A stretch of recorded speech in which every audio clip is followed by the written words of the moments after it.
এমন একটা সময় আসুক, নিজে থাকবো কিনা জানি না, নিজে নেতৃত্ব দিতে পারবো কিনা জানি না, নিজে যদি নাও পারি, এইরকম লোক যদি সমাজের নেতৃত্ব দেয়, মহিলাও শান্তি পাবো আমি।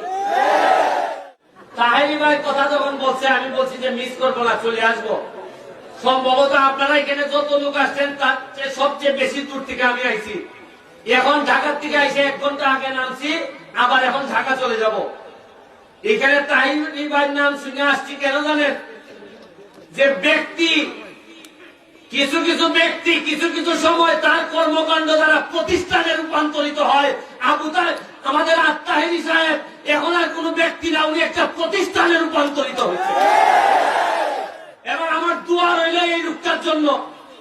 সে যেভাবে এই সুন্নাত ওয়াল জামাতকে যেভাবে সামনের দিকে নিয়ে যাচ্ছেন, তার যে ব্যক্তিগত ইমেজ তৈরি হয়েছে, আমি দোয়া করে যাচ্ছি